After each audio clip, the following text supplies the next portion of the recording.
زنانو په زوره باندې اوازونه دا د مونږ په دې خپلو غوږونو باندې اورو.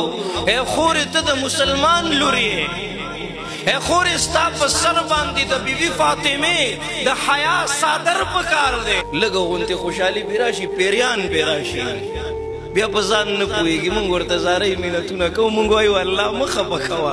دا ځمکه الله ته سوال کوي چې الله ماله لږ غوندې طاقت راکړه، د دوی د دې بې حیایۍ او فحاشۍ نه ما ته ډېر زیات تکلیف دی. الله ما ته لږ غوندې اجازت راکړه. دا خو مهربانه بادشاه دی، ته ولې نه پوهېږې چې ستا الله ننم دا سره د اویاو موریانو نه زیاته مینه کوي. ستا الله ننم ستا د توبې په انتظار دی، ستا د سجدو په انتظار دی، ستا د تهجد او د شپې د جړاګانو په انتظار دی. کاش چې پته ولګي په دې سجدو کې څومره حسن دی، په دې عباداتو کې څومره مزه ده.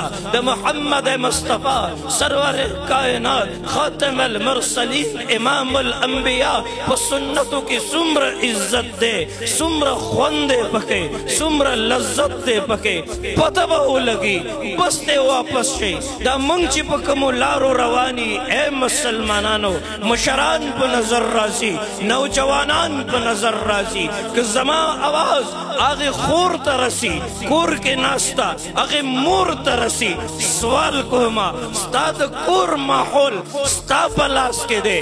اے بابا جی کاکا جی ستا د کور ماحول ستا په لاس کې دی. بس دی واپس شه، بس دی واپس شه.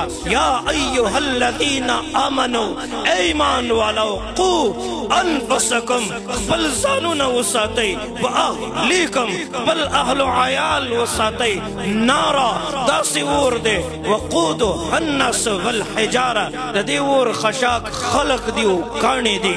که د دنیا اور نشي برداشت کولی، که د دنیا ګرمي لوږه سخته بیماري تکلیف نشي برداشت کولی، یو ورځ داسې ده ان بطش ربک لشدید، په هغې ورځ باندې د رب پکړ سخت دی. یو ورځ داسې ده ولا یوثق وثاقه احد، الله چې څنګه تړل کوي داسې بل څوک نشي کولی. ته ولې نه پوهېږې؟ ولا يعذب عذابه احد، الله څه چې څنګه عذابونه دي داسې بل چا سره نشته، بل چا سره نشته. که نشي برداشت کولی وخلق الانسان ضعیفا، او ته ضعیف او رب کائنات وی، رب کائنات وی وانتم الفقراء، تاسو فقیران یی، تاسو فقیران یی. ستا ځواني هلته قابل قبول نه ده. ډالرې روپۍ پونډونه د امریکې نیشنلټي قابل قبول نه ده. دلته عهده قابل قبول نه ده. مال دولت شهرت قابل قبول نه ده.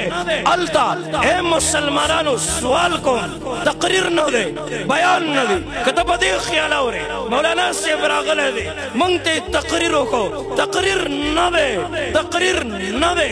که په دې خیال اورې، په دې خیال اورې دا زموږ د زندګۍ هغه حقیقت دی چې موږ ته سترګې پټې کړې دي.